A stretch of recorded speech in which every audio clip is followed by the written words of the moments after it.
அது குளிர்காலம். அந்த ஊரோட பேரு ராமாபுரம். அந்த ஊரோட கடைசில இருக்கிற அந்த பெரிய பழைய வீடு பாக்குறதுக்கு ரொம்ப பெருசா இருக்கும்.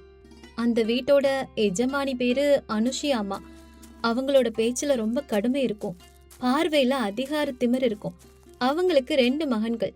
பெரிய மகன் ராஜேஷ், அவனோட மனைவி பேரு ராதிகா. சின்ன மகன் மோகன், அவனோட மனைவி பேரு சரஸ்வதி. பெரிய மருமக ராதிகா நல்ல பணக்கார வீட்டுல இருந்து வந்தவ. அவளோட அகங்காரம் அவளுடைய நடவடிக்கையிலே தெரியும். நாள் முழுக்க அலங்காரம் செஞ்சுக்கிறதையும் அத்தைக்கிட்ட பேசுறதையும் தவிர அவளுக்கு வேற வேலையே இல்ல. ஆனா சின்ன மருமக சரஸ்வதி ஏழை குடும்பத்துல இருந்து வந்தவ. கல்யாணத்துக்கு வரதட்சணைன்னு பணம் நகைன்னு எதுவுமே கொண்டு வரல. அதனால அந்த வீட்டுல அவளுக்கு மதிப்பே இல்ல. அதிகாலையில 4 மணிக்கே அவளோட வேலை ஆரம்பிக்கும். ஆனா ராத்திரி 10 மணி ஆனாலும் நிக்காது. அந்த குளிர்காலத்திலயும் பனிக்கட்டியா மாறி போயிருக்கிற தண்ணீர்லயும் பாத்திரம் தேய்க்கிறதும் துணி துவைக்கிறதும் அவ ஒரு ஆளா செய்வா. ஆனாலும் அவளை சப்போர்ட் பண்ண அந்த வீட்டுல ஆளே இல்ல. கணவன் மோகன் நல்லவன் தான். ஆனாலும் அம்மா பேச்சுக்கு எதிர் பேச்சு பேச முடியாத அப்பாவி அவன். அன்னைக்கு காலையில பயங்கரமான குளிரு. எல்லாரும் நடுங்கி போற அளவுக்கு குளிரு. சரஸ்வதி பின்பக்கத்துல துணி துவைச்சிட்டு இருக்கா. அதே நேரத்துல ஹால்ல நல்ல கம்பளி போர்வைய போர்த்திக்கிட்டு கொதிக்கிற காஃபிய குடிச்சுக்கிட்டே உட்கார்ந்துருக்காங்க அனுஷி அம்மாவும் ராதிகாவும். அப்ப அனுஷி அம்மா இப்படி சொல்றாங்க, அம்மாடி மருமகளே, நீ குடிக்கிறியே இந்த காஃபி, இது சாதாரண காஃபி இல்லம்மா, உன் அப்பா அனுப்பி வச்ச ஃபில்டர் காஃபி. அதான் இவ்வளவு டேஸ்டா இருக்கு. ஆமா அத்த, இந்த மாதிரி அதிர்ஷ்டம் எல்லாம் என்ன மாதிரி ஒரு சிலருக்கு தான் கிடைக்கும். ஒரு சிலரு இந்த குளிர்லயும் துணி துவைக்கிற மாதிரிதான் அவங்க நிலைமை இருக்கும். ராதிகாவோட வார்த்தைகளை சரஸ்வதி கேக்குறா. இருந்தாலும் மௌனமாவே அவளோட வேலைய தொடர்றா. அன்னைக்கு மதியம் அவளோட பழைய பொட்டிய சரி பார்க்கும் போது சரஸ்வதியோட பழைய 12ஆம் வகுப்பு சான்றிதழும் ஓபன் யூனிவர்சிட்டி டிகிரி அப்ளிகேஷன் ஃபார்மும் கண்ணுல படுது. அவ அத கண்ணீரோட பாக்குறா. படிப்புனா சரஸ்வதிக்கு அவ்வளோ பிடிக்கும். டிகிரி முடிச்சு ஒரு டீச்சர் ஆகணுங்கிறதா அவளோட கனவு. ஆனா திடீர்னு அவளோட அப்பா இறந்ததுனால வீட்டுல ரொம்ப கஷ்டமாயிடுது. உடனடியா கல்யாணம் நடந்ததால அந்த கனவு சிதறி போகுது. அவளோட சர்டிபிகேட்டையும் அந்த ஃபார்மையும் பார்த்ததும் அவளுக்குள்ள புது தைரியம் வருது. ஏன் நம்ம படிக்க கூடாது, கல்யாணமானா நம்மளோட படிப்பை நிறுத்திடணுமான்னு அவளுக்குள்ளே ஒரு கேள்விய கேக்குறான். இத பத்தி தன்னோட கணவன் கிட்ட பேசணும்னு முடிவு பண்றான். அன்னைக்கு ராத்திரியே மோகன் கிட்ட அவ மனசுல இருக்கத சொல்றா. ஏனுங்க, நான் உங்ககிட்ட ஒன்னு சொல்லணும், ஆனா அதை கேட்டுட்டு நீங்க கோபப்பட மாட்டீங்களே? சொல்லு சரஸ்வதி, ரொம்ப டயர்டா இருக்கு. இந்த ஃபார்ம் பாத்தீங்களா, காலேஜ் அப்ளிகேஷன் ஃபார்ம். நான் மறுபடியும் படிக்கிறேனே, நான் டிஸ்டன்ஸ்லயே டிகிரி முடிச்சிருவேன். வீட்டு வேலை எல்லாத்தையும் பாத்துக்கிட்டே படிச்சிருவேன். தயவு செஞ்சு வேண்டான்னு மட்டும் சொல்லிடாதீங்க, எனக்கு படிக்கணும். என்ன சரஸ்வதி பேசுற? உனக்கு இப்ப இந்த படிப்பு அவசியமா? அம்மா காதல் இதெல்லாம் விழுந்தா அவ்வளவுதான், பெரிய பிரச்சனை பண்ணிடுவாங்க. இல்லங்க, இது என் அப்பாவோட கடைசி ஆசை. என் அப்பா என்ன நல்லா படிக்க வச்சு பாக்கணும்னு ஆசைப்பட்டாரு. என்கிட்ட இருக்க ஒரே ஒரு தங்க செயினை வித்து நான் ஃபீஸ் கட்டிக்கிறேன். உங்களை தொந்தரவு பண்ண மாட்டேன், பிளீஸுங்க. மனைவி கண்ணுல தெரிஞ்ச ஆசையையும் அவளோட பிடிவாதத்தையும் பார்த்து மோகனால முடியாதுன்னு சொல்லவே முடியல. சரி சரஸ்வதி, நீ ஆசைப்பட்ட மாதிரி படிக்கலாம். நான் அம்மாவை சமாளிச்சுக்கிறேன், நீ எதுக்கும் கவலைப்படாத, தைரியமா இரு. அடுத்த நாள் காலையில மோகனும் சரஸ்வதியும் அனுஷி அம்மா முன்னாடி நிக்கிறாங்க. மோகன் பயந்துகிட்டே இந்த விஷயத்த சொல்றான். அதை கேட்டதும் அனுஷியாவும் ராதிகாவும் வயிறு குலுங்க சிரிக்கிறாங்க. என்னடா சொல்ற, படிப்பா? இவளுக்கா? கல்யாணமாயி புருஷன் கூட இருக்கிறவளுக்கு படிப்பு எதுக்குடா? என்னடா தேவையில்லாம பேசிட்டு இருக்கீங்க? அத்த, உங்களுக்கு புரியலையா? அக்கா கலெக்டர் ஆபீஸ்ல வேலை பார்க்க போறாளாம். அதுக்கப்புறம் நம்ம எல்லாரும் போய் அவ கால்ல தான் விழணுமா. முதல்ல சமையலறையில ஒழுங்கா வேலை செய்ய சொல்லுங்க. இல்லத்த, நான் வீட்டு வேலையெல்லாம் முடிச்சுட்டு தான் படிப்பேன். இது ஓபன் யூனிவர்சிட்டி, காலேஜுக்கு தினமும் போக வேண்டியது இல்லத்த. வீட்லயே நான் படிச்சிருவேன். அதுதான். கொஞ்சம் நிறுத்துறியா? என் மருமக படிச்சுக்கிட்டு இருந்தா என் பெருமை என்ன ஆகுறது? அனுஷி அம்மாவோட சின்ன மருமக புத்தக பேய் பிடிச்சு சுத்திட்டு இருக்கான்னு ஊரே சிரிக்காதா? என் மகன் சம்பாத்தியம் போதாதுன்னு இவன் உத்தியோகம் பண்ண போறாளான்னு நினைப்பாங்க. இந்த எண்ணம் எப்படி வந்துச்சு உனக்கு? அத்த, படிக்கிறது தப்பில்லையே அத்த.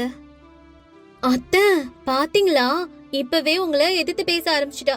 படிக்க தொடங்குறதுக்கு முன்னாடி இவ்வளவு திமிரினா டிகிரி எல்லாம் முடிச்சுட்டா நம்மள வீட்டை விட்டே துரத்திடுவா போல இருக்கு. எவ்வளவு திமிரா பேசுறா. இங்க பாருடா மோகன், உன் பொண்டாட்டிய உன் கட்டுப்பாட்டுல வைக்கணும். இந்த வீட்டுல இருக்கணும்னா அந்த படிக்கிற எண்ணம்லாம் இருக்க கூடாது. இல்லைன்னா 2 பேரும் இந்த வீட்டை விட்டு போக வேண்டியதான். இவளை ஒழுங்கா மரியாதையா நடந்துக்க சொல்லு. இதுதான் என்னோட முடிவு. அனுஷியா அப்படி சொன்னதும் சரஸ்வதியோட மனசே உடைஞ்சு போயிடுது. மோகனும் தலை குனிஞ்சுக்கிட்டே அங்கிருந்து போயிடுறான். அன்னைக்கு ராத்திரி சரஸ்வதி சாப்பிடவே இல்ல. ஆனாலும் தன்னோட கனவை விடுறதுக்கு அவ தயாரா இல்ல. கணவனோட உதவியோட அத்தைக்கு தெரியாம தன்னோட சங்கிலிய வித்து டிகிரிக்கு அப்ளை பண்றா. புத்தகங்களும் வாங்கி வச்சுக்கிறா. அவளோட உண்மையான போராட்டம் அப்பத்துல இருந்து தான் ஆரம்பமாகுது. அனுஷியா அம்மாவும் ராதிகாவும் சரஸ்வதிய இன்னும் கொடுமைப்படுத்த ஆரம்பிக்கிறாங்க. குளிர்காலமா இருக்கிறதுனால ஒவ்வொரு ராத்திரியும் சரஸ்வதி கிச்சன்லயும் ஸ்டோர் ரூம்லயும் சின்ன லைட்ட போட்டுக்கிட்டே படிக்க ஆரம்பிக்கிறான். இத பாக்குற ராதிகா, அத்த பாத்தீங்களா, உங்க சின்ன மருமக நைட் எல்லாம் லைட்ட போட்டுட்டு படிச்சிட்டு இருக்கா. கரண்ட் பில்ல அவளா கட்டுறா. என்ன திமிர் அவளுக்கு? இதெல்லாம் நீங்க கேட்கணும் அத்த. இரு, அவ திமிர இன்னைக்கு நான் அடக்கலைனா என் பேரு அனுஷியம்மா கிடையாது. அப்படி சொன்ன அனுஷியம்மா அவளோட வேலை சுமைய அதிகப்படுத்துறாங்க. சரஸ்வதி, இங்க வா. இனிமே அந்த மாட்டு கொட்டையையும் நீ தான் சுத்தம் செய்யணும். பசுக்களுக்கு புல்லு குடுக்கறது, அதோட சாணத்தை எல்லாம் எடுக்கிறது, இந்த எல்லா வேலையும் நீ தான் செய்யணும். அத்த, என்ன அத்த? போய் அந்த மாடு போட்டிருக்க சாணி அல்ல. அந்த குளிர்ல சரஸ்வதி அந்த சாணத்தை எல்லாம் எடுத்துக்கிட்டே கண்ணீர் விட்டு அழுறா. பகல் முழுக்க உடம்பு உடையிற அளவுக்கு வேலை செஞ்சதுனால ராத்திரியில புத்தகம் முன்னாடி உட்கார்ந்தாவே தூக்கம் வந்துருது. ஆனாலும் அவளோட பிடிவாதத்தை அவ விடவே இல்ல. அவ கண்ணு முன்னாடி அவளோட அப்பாவோட முகம்தான் வந்து போகுது. அதனால அவ தொடர்ந்து படிக்கிறா. அப்படி ஒரு நாள் வீட்டோட பின்புறத்துல சரஸ்வதி அவளோட நோட்டை வச்சிருக்கிறத ராதிகா பாக்குறா. இந்த புத்தகம் இருந்தா தானே நீ படிப்பன்னு சொல்லிட்டு பக்கத்துல இருந்த சாம்பல் எடுத்து அது மேல தூவுறா. ஐயோ, காத்துல சாம்பல் எல்லாம் பறந்து வந்து உன் நோட்டு மேல விழுந்து எரிஞ்சிடுச்சே சரஸ்வதி. இதுக்கப்புறம் எப்படி நீ படிப்ப? அப்படி சரஸ்வதியோட கண் முன்னாடியே அவளோட உழைப்பு அத்தனையும் வீணா போகுது. அதுக்கப்புறம் அழுதுகிட்டே மறுபடியும் எழுதி வைக்கிறா சரஸ்வதி. அதே சமயம் அனுஷியம்மாவோட கொடுமையும் இன்னொரு பக்கம் தொடர்ந்துகிட்டு இருக்கு. வீட்டுல இருக்க உப்பு மிளகா பொடி டப்பாக்கள் எல்லாம் ஒழிச்சு வைக்கிறாங்க அனுஷியம்மா. என்னடி, குழம்புல உப்பும் இல்ல உரப்பும் இல்ல? உன் கவனம் எல்லாம் படிப்புல இருந்தா எப்படி சமையல்ல கவனம் இருக்கும்? குழம்புக்கு எவ்வளவு உப்பு போடணும்னு கூட உனக்கு தெரியலையா? படிக்கிறேன்னு சொல்ற, படிப்பு இத கூடவா சொல்லி தரல? உப்பு டப்பா எங்க இருக்குன்னு போய் தேடு. என்ன மன்னிச்சிடுங்க அத்த. அம்மா, ஏன் இப்படி நடந்துக்கிற? உப்பு டப்பாவை நீதானே காலையில ராதிகா ரூமுக்கு எடுத்துக்கிட்டு போன. நான் எடுத்துக்கிட்டு போனா என்ன? உன் பொண்டாட்டி தேடி எடுத்து வைக்க வேண்டியதானே? பொண்டாட்டி கூட சேர்ந்துக்கிட்டு என்னையே கேள்வி கேக்குற நீ? இப்படி ஒவ்வொரு நாளும் சரஸ்வதியோட வாழ்க்கை ரொம்ப நரகமாயிட்டு இருக்கு. ஆனாலும் சரஸ்வதி உறுதியா படிக்கிறா. முதல் வருட பரீட்சை நெருங்குது. பரீட்சைக்கு ஃபீஸ் கட்டுறதுக்கு சரஸ்வதி கிட்ட பணம் இல்ல. டே மோகன், உன் சம்பள பணத்தை இங்க குடு. இந்த மாசம் பணம் தேவைப்படுது. ராதிகா பிறந்த வீட்டுக்கு போறா. அதுக்கு சேலை நகை எல்லாம் வாங்கணும். உன் சம்பளத்தை வச்சு நீ என்னதான் பண்றேன்னு ஒன்னும் தெரிய மாட்டேங்குது. அம்மா, இந்த மாசம் சரஸ்வதிக்கு பரீட்சைக்கு ஃபீஸ் கட்டணும். என்னடா மறுபடியும் ஆரம்பிக்கிறியா? வீட்டுக்கு சாமான் வாங்கவே காசு பத்தல. முதல்ல பணத்தை கூடு. பரீட்சைக்கு ஃபீஸ் கட்டுறானா? அனுஷியம்மா பணத்தை வாங்கிக்கிட்டது தெரிஞ்சதும் சரஸ்வதிக்கு இருந்த ஒரு நம்பிக்கையும் போயிடுச்சு. அன்னைக்கு ராத்திரி சாப்பிடாமலே தூங்குறா. ஆனா மோகன் அவனோட மனைவியோட கனவை அழிய விடல. நண்பன் கிட்ட கடன் வாங்கி வந்து அன்னைக்கு காலையிலே அவகிட்ட பணத்தை கொடுக்கறான். சரஸ்வதி, இந்த பணம், நீ ஃபீஸ் கட்டு. இந்த விஷயம் அம்மாக்கு தெரியாம பாத்துக்க. கணவனோட உதவியால சரஸ்வதி முதல் வருஷ பரீட்சையை எழுதி ஃபர்ஸ்ட் கிளாஸ்ல பாஸ் பண்றா. ஆனா அந்த மார்க் லிஸ்ட வீட்டுல காட்டுறதுக்கான தைரியம் அவளுக்கு வரல. 2வது வருடமும் இதே போல போகுது. இப்ப சரஸ்வதி கடைசி வருடத்துல படிக்கிறா. ஆனாலும் அனுஷியம்மா ராதிகாவோட தொல்லைகளும் குறையல. ஆனா இப்போ சரஸ்வதிக்குள்ள பயம் போய் தைரியம் வளருது. கடைசி வருட இறுதி பரீட்சைக்கான நாளும் வருது. இன்னொரு பரீட்சை மட்டும் எழுதுனா டிகிரி கண்டிப்பா அவளுக்கு கிடைச்சிரும். சரஸ்வதி அதனால அதிகாலையிலே எழுந்து எல்லா வேலையும் முடிச்சிட்டு தலைக்கு குளிச்சு கடவுளை வணங்கிட்டு பரீட்சைக்கு கிளம்புறா. அப்ப சரஸ்வதி அனுஷியம்மா கிட்ட, அத்த நான் பரீட்சைக்கு போயிட்டு வரேன். அப்பா அனுஷியம்மா எதுவும் பேசாம முகத்தை திருப்பிக்கிறாங்க. ஆனா ராதிகா மட்டும் நக்கலா இப்படி சொல்றா, ஆல் தி பெஸ்ட்க்கா, போய் பரீட்சை எழுதி கலெக்டரா திரும்பி வா. ஆனாலும் சரஸ்வதி இதெல்லாம் பெருசா எடுத்துக்காம பரீட்சைக்கு போறா. அதே நேரம் ராதிகாவோட கணவன் ராஜேஷ் ஏதோ பிசினஸ் விஷயத்துல ஏமாந்து போறான். நம்பிய நண்பனே கோடிகள்ல சொத்து சம்பந்தப்பட்ட காகிதங்கள்ல கையெழுத்து வாங்கி இருந்த வீட்டையும் ஏலத்துக்கு கொண்டு வர செஞ்சுட்டான். இது தெரிஞ்சதும் அவ்வளவுதான், அனுஷியம்மாவோட இதயமே ஒரு நிமிஷம் நின்னு போயிடுது. அட கடவுளே, என் தெய்வமே, என்னடா சொல்ற ராஜேஷ்? என் வீடு, என் சொத்து எல்லாம் போச்சா? என்னங்க இதெல்லாம்? நம்ம அப்ப நடு ரோட்டுக்கு வந்துட்டோமா? கையெழுத்தெல்லாம் நீங்களே போட்டிருக்கீங்க, இதுக்கப்புறம் சட்டப்படியும் ஒண்ணும் செய்ய முடியாதா? இப்படி ராதிகா கேட்டதும் அதுக்கு ராஜேஷ் முடியாதுன்னு சொல்லிட்டு இதுக்கப்புறம் இத ஒண்ணுமே பண்ண முடியாதுன்னு சொல்லி ரொம்ப வருத்தத்தோட பேசுறான். அதே நேரத்துல சரஸ்வதியும் அவளோட கடைசி பரீட்சையை முடிச்சிட்டு வீட்டுக்கு வர்றா. வீட்டோட நிலைமைய பார்த்து திகைச்சு போய் நிக்கிறா. அப்ப அவளுடைய கணவன் மோகன் நடந்ததெல்லாம் எடுத்து அவகிட்ட சொல்றான். சரஸ்வதி, நம்ம ரோட்டுக்கு வந்துட்டோம். அண்ணனை நல்லா ஏமாத்திட்டாங்க சரஸ்வதி. இதெல்லாம் கேட்ட சரஸ்வதிக்கு விஷயம் புரிய ஆரம்பிக்குது. உடனே தைரியமா போய் அந்த சட்ட காகிதங்கள் எடுத்து படிக்க ஆரம்பிக்கிறா. அவளோட டிகிரி பிகாம், அதுல பிசினஸ்ல அக்கவுண்டிங் எல்லாம் மெயின் சப்ஜெக்ட்னால அவளுக்கு எல்லாம் புரியுது. இவள பாரு, இங்க நம்மளுக்கு வாழ்க்கையா போயிடுச்சு. இவ என்னமோ அந்த காகிதத்தை எடுத்து படிச்சிட்டு இருக்கா. அத்த, கொஞ்சம் நிறுத்துங்க அத்த. அப்படி சொன்ன சரஸ்வதி 1 மணி நேரம் அந்த காகிதங்களை ஆழமா படிக்கிறா. அதுக்கப்புறம் திடீர்னு தலை நிமிர்றா. அவ கண்ணுல ஒரு சொட்டு கண்ணீர் இல்ல, ஆனா அதுல ஒரு நம்பிக்கை தெரியுது. ராஜேஷ் மாமா, நம்ம ஏமாந்திருக்கோம், ஆனா நான் தோத்து போகல. என்னம்மா கிண்டல் பண்றியா? இல்ல மாமா, இந்த அக்ரிமெண்ட்ல பாருங்க, செக்ஷன் 5 கிளாஸ் 2 படி பங்குதாரருக்கு தெரியாம சொத்த 3வது நபருக்கு மாத்த கூடாது. ஆனா அவன் செஞ்சிருக்கான். இது முதல் தவறு. இப்படி சரஸ்வதி பேசிக்கிட்டே போக அனுஷியம்மாவும் ராதிகாவும் ஆச்சரியமா சரஸ்வதிய பாக்குறாங்க. அப்புறம் இந்த பேலன்ஸ் ஷீட்டை பாருங்க, இது எல்லாமே ஃபேக் நம்பர்ஸ். நம்ம கம்பெனி பேர்ல இல்லாத கடன்கள் எல்லாம் உருவாக்கி அந்த பணத்தை அவனோட அக்கௌண்ட்டுக்கு மாத்திருக்கான்.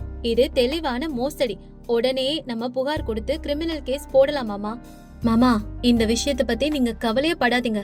இந்த ஆதாரத்தோட நம்ம கோர்ட்டுக்கு போனா நமக்கு கண்டிப்பா நியாயம் கிடைக்கும். அக்கா, நீ என்னென்னமோ சொல்ற, உனக்கு எப்படி தெரியும்? ராதிகா, இதுதான் என்னோட final year syllabus, corporate accounting and business law. அப்படி சொன்ன சரஸ்வதி அன்னைக்கு ராத்திரி முழுக்க உட்காந்து அந்த மோசடியோட ஒவ்வொரு ஆதாரத்தையும் கண்டுபிடிக்கிறா. அதுக்கப்புறம் கணவனோட போலீஸ் ஸ்டேஷனுக்கும் வக்கீல் அலுவலகத்துக்கும் அடுத்த நாள் போறா. சரஸ்வதி கொடுத்த ஆதாரங்களையும் அவளோட வாத திறமையும் பார்த்த வக்கீலே ஆச்சரியப்பட்டு போறாரு. சரஸ்வதியோட படிப்போட பலனா அந்த மோசடி வெளிப்படுது. இழந்த சொத்தும் திரும்ப கிடைக்குது. ராஜேஷும் சிறைக்கு போகாம தப்பிச்சிரான். அன்னைக்கு சாயங்காலம் வீடு முழுக்க அமைதியா இருந்துச்சு. அப்ப அனுஷியம்மாவும் ராதிகாவும் தலை குனிஞ்சிட்டு ஹால்ல உட்கார்ந்துருக்காங்க. சரஸ்வதி காஃபி கப்போட வர்றா. அப்ப அனுஷியம்மா, என்ன மன்னிச்சுக்கோ தங்கம், உன்னைய வேலைக்காரிய விட கேவலமா நடத்தின, உன் படிப்ப இழிவு பண்ண. ஆனா இன்னைக்கு அந்த படிப்பு தான் நம்ம குடும்பத்தையும் நம்ம மானத்தையும் காப்பாத்திருக்கு. நான் பண்ணதெல்லாம் ரொம்ப தப்பு, என்னை மன்னிச்சிருமா. ஆமாக்கா, என் பணம், என் அழகு, என் அகங்காரம் எதுவும் நம்மள காப்பாத்தல. நீ படிச்ச 4 எழுத்து தான் நம்மள காப்பாத்துச்சு. நான் பண்ண அநியாயத்துக்கும் பாவத்துக்கும் என்ன நீ மன்னிச்சிருக்கா. ஐ எம் சாரிக்கா. ஐயோ அத்தை, தங்கச்சி, நீங்க ஏன் மன்னிப்பு கேக்குறீங்க? நீங்க தான் என் கண்ணை திறந்தீங்க. நீங்க எவ்வளவு அவமானப்படுத்தினீங்களோ அவ்வளவு பிடிவாதமா நான் படிச்சேன். அதனாலதான் இதெல்லாம் நடந்தது. கொஞ்ச நாட்களுக்கு அப்புறம் சரஸ்வதிக்கு டிகிரி ரிசல்ட் வருது. அவ தான் யூனிவர்சிட்டியோட டாப்பரா ஆனா.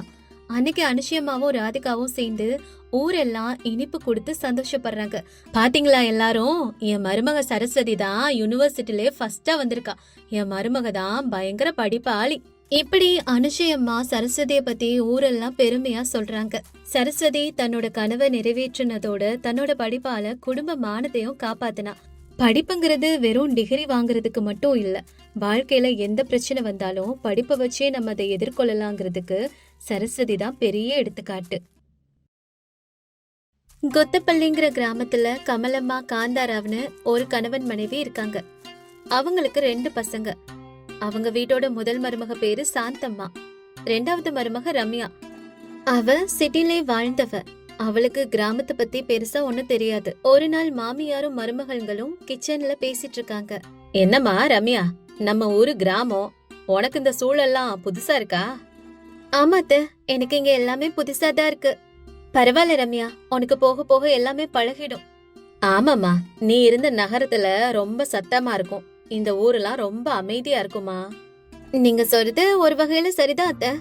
ஆனா நான் சிட்டில சாப்பிடுற மாதிரி சாப்பாடு எல்லாம் இங்க கிடைக்கிறதே இல்ல. ஏதாவது வெளியில வாங்கி சாப்பிடலான்னா கடையும் இல்ல. வெளியில எதுக்காக வாங்கி சாப்பிடணும்? என்ன வேணும்னு சொல்லு, நானே உனக்காக இதெல்லாம் செஞ்சு தரேன். நீங்களா?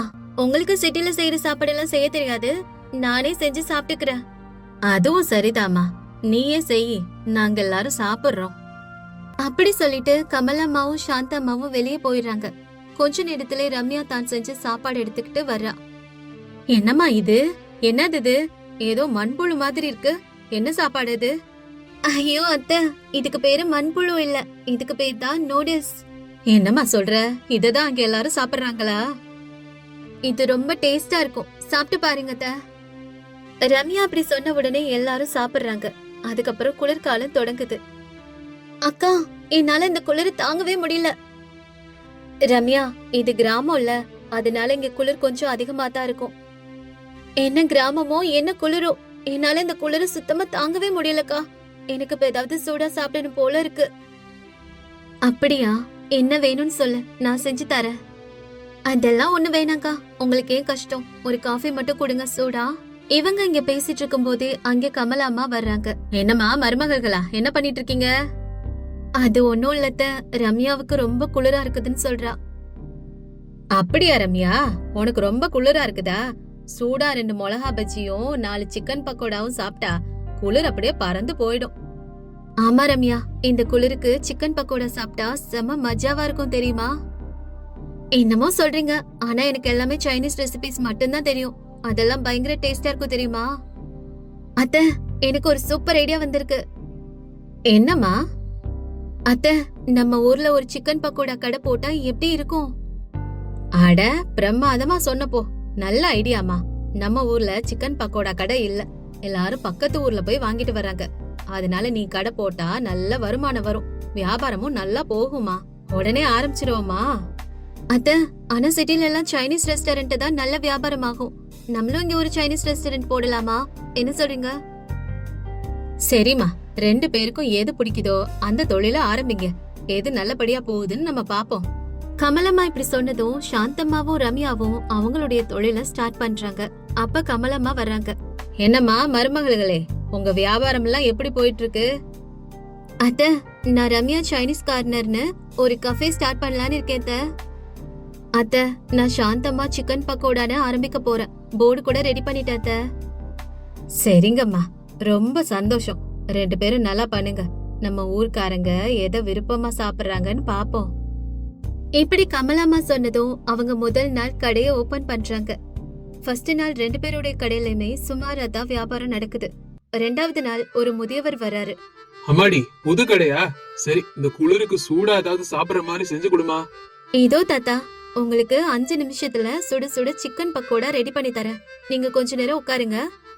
சரிம்மா, ரொம்ப நல்லது. அப்படி சொல்லி அவரு காத்திருக்காரு. கொஞ்ச நேரத்துல சாந்தம்மா சூடா சிக்கன் பக்கோடா செய்ய ஆரம்பிக்கிறா. அந்த வாசனைக்கே அந்த ஊர்ல இருக்க நிறைய பேரு அவளோட கடைக்கு வர்றாங்க. அம்மா, உன் சிக்கன் பக்கோடா வாசனையே ஆள தூக்குது. எங்களுக்கு ஒரு பிளேட் கொடுமா. இப்படி எல்லாரும் வந்து சிக்கன் பக்கோடா வாங்க காத்திருக்கிறாங்க. சாந்தம்மாவோட கடை பரபரப்பா இருக்கு. இன்னொரு பக்கம் ஒரு சின்ன பையன் ரம்யாவோட கடை பக்கம் வரான். ஆன்ட்டி, உங்க கடையில சைனீஸ் ஐட்டம்ஸ் எல்லாம் இருக்குதா? ஆமாடா தம்பி, எல்லாமே இருக்கு. உனக்கு என்ன வேணும் சொல்லு. ஆன்ட்டி, எனக்கு ஒரு பிளேட் நூடுல்ஸ் கொடுங்க. ஒரு 10 மினிட்ஸ் வெயிட் பண்ணு, சுட சுட சுவையான நூடுல்ஸ் ரெடி ஆயிடும். சரி ஆன்ட்டி. ஒரு அரை மணி நேரத்துக்கு அப்புறம் ரம்யா நூடுல்ஸ் செஞ்சு எடுத்துட்டு வந்து அவன் கிட்ட குடுக்கறா. என்ன ஆன்ட்டி, இவ்ளோ நேரம் பண்றீங்க? சாரிடா, கொஞ்சம் லேட் ஆயிடுச்சு. இந்த சுவையான நூடுல்ஸ். ஐயா, இதுல ஒரே உப்பா இருக்கு, எனக்கு வேணாம். அப்படி சொல்லிட்டு அவன் அங்கிருந்து கிளம்பிடுறான். ஆனா பக்கத்துல இருக்க சாந்தம்மாவோட சிக்கன் பக்கோடா கடையில கியூ பெருசாயிட்டே போகுது. வியாபாரம் முடிஞ்சதுக்கு அப்புறம் அன்னைக்கு சாயங்காலம், அத்த, இன்னைக்கு எனக்கு வியாபாரம் நல்லா போச்சு. முதல் நாளே 100 ரூபாய் லாபம். அப்படி சொல்லுமா, பிரமாதம், கலக்கிட்ட மருமகளே. ரொம்ப நன்றி அத்த. ரம்யா, நீ ஏமா சோகமா இருக்க? உன் வியாபாரம் என்னாச்சு? அத்த, அது வந்து என் கடைக்கு யாருமே வரலத, எல்லாமே வீணா போயிடுச்சு. சரிம்மா, கவலைப்படாத, முயற்சியை விடாத. ஒரே நாள்ல வியாபாரத்துல வெற்றி வராது. ரம்யா, நீ வேணா என் கடைக்கே வந்துடுறியா? நம்ம 2 பேரும் சேர்ந்து சிக்கன் பக்கோடா கடையை நடத்துவோம். அதனால லாபமும் நம்மளுக்கு கிடைக்கும். இல்லக்கா, நான் என் கடையை விட்டுட்டு வரமாட்டேன். என் கடையில நாளைக்கு எவ்வளவு கியூ வருதுன்னு மட்டும் பாத்துக்கிட்டே இரு. அப்படி சொல்லிட்டு ரம்யா அங்கிருந்து போயிடுறா. அடுத்த நாள் அதே உற்சாகத்தோட கடையை திறக்கிறா. ஆனா அன்னைக்கும் சாந்தம்மாவோட கடையில தான் கியூ நிக்குது. அப்ப அந்த ஊர்ல இருக்க ஒருத்தன் சாந்தம்மா கிட்ட ப்ளீஸ் சொல்றான். சாந்தாக்கா, நேத்து உன்னோட சிக்கன் பக்கோடாவும் சாப்பிட்டோம், ரொம்ப டேஸ்டா இருந்துச்சு. இன்னைக்கும் அதான் சாப்பிட வந்திருக்கோம். 2 பிளேட் கொடுக்கா. அப்படியா? ரொம்ப சந்தோஷம்ப்பா. சரி, கொஞ்சம் மட்டும் வெயிட் பண்ணுங்க, நான் உங்களுக்கு சுட சுட சிக்கன் பக்கோடா போட்டு தரேன். இப்படி சாந்தம்மா கடையில பிசினஸ் நல்லா போயிட்டு இருக்கு. ரம்யா அவ கடைக்கு யாருமே வரலன்னு ஃபீல் பண்றா. என்ன இது, யாருமே வரமாட்டேங்கிறாங்க. ஆனா ஒரு நாள் இல்ல ஒரு நாள் என் கடையிலயும் இதை விட பெரிய கியூ நிக்கும். அப்பா இங்க 2 சின்ன குழந்தைங்க வராங்க. ஆன்ட்டி, இங்க சைனீஸ் ஃபுட்னு எழுதிருக்கே, அப்படின்னா என்ன? உங்களுக்கு சைனீஸ் ஃபுட்னா என்னன்னு தெரியாதா? தெரியாது ஆன்ட்டி. அது காரமா இருக்குமா இல்ல இனிப்பா இருக்குமா? சரி, நான் உங்களுக்கு ஒரு பிளேட் தரேன், நீங்களே சாப்பிட்டுட்டு எப்படி இருக்குன்னு சொல்லுங்க. அப்படி சொல்லிட்டு அவ கடையில இருக்க சாப்பாடு வகைகள் எல்லாம் எடுத்து அந்த குழந்தைங்களுக்கு சாப்பிட கொடுக்கறா. ஆனா அந்த குழந்தைங்க அதை சாப்பிட்டு பார்த்துட்டு நல்லாவே இல்லைன்னு சொல்லிட்டு போயிடுறாங்க. இத பார்த்தோன்னு ரம்யா ரொம்பவே ஃபீல் பண்றா. என்னது இது, என் கடைக்கு மட்டும் யாருமே வரமாட்டேங்கிறாங்க. ஐயோ கடவுளே, இன்னைக்கும் சாயங்காலம் ஆயிருச்சு, சுத்தமா வியாபாரமே ஆகலையே, என்ன பண்றது? அதுக்கப்புறம் அன்னைக்கு கடையை க்ளோஸ் பண்ணிட்டு வீட்டுக்கு வர்றா. அப்ப கமலம்மாவும் சாந்தம்மாவும் வெளியிலே உட்கார்ந்திருக்காங்க. என்னம்மா சோர்வா இருக்க, வியாபாரம் இன்னைக்கும் ஆகலையா? ஆமா அத்த, எல்லாரும் இந்த சிக்கன் பக்கோடா கடைக்கு தான் போயிட்டு இருக்காங்க. ரம்யா, நான் தான் சொன்னேன்ல, இந்த குளிர் காலத்துல எல்லாருக்கும் சுட சுட உணவு தான் சாப்பிட பிடிக்கும். உன்னோட சைனீஸ் ரெசிபி எல்லாம் அவங்களுக்கு எதுவும் தெரியாதுல்ல. ஆமாக்கா, நான் ஏதாவது புதுசா ஸ்டார்ட் பண்ணலாம்னு நினைச்சேனே தவிர இந்த ஊர் மக்கள் பத்தியும் ஊரை பத்தியும் நான் யோசிக்கவே இல்லக்கா, அதான். ஆமாமா, வியாபாரங்கிறது புதுசா பண்றது இல்ல, மக்களோட தேவை என்னன்னு பார்த்து பண்ணணும். ஆமாத, அந்த இடத்தோட சூழ்நிலைய பார்த்து அங்க என்ன வியாபாரம் பண்ணலாம்னு யோசிச்சு பண்ணணும். புரிஞ்சுக்கிட்டாத்த? சரியா சொன்னமா. நானும் சிக்கன் பக்கோடா பண்றதுக்கு கத்துக்கிறத. ஹா ரம்யா, இப்பவாவது நீ இத புரிஞ்சுக்கிட்டியே. இதுக்கப்புறம் நம்ம நாளையில இருந்து 2 பேரும் சேர்ந்தே சிக்கன் பக்கோடா கடையை நடத்துவோம், சரியா? அப்படி பேசி முடிவெடுத்துட்டு அடுத்த நாள்ல இருந்து 2 பேரும் சேர்ந்தே சிக்கன் பக்கோடா கடையை நடத்துறாங்க.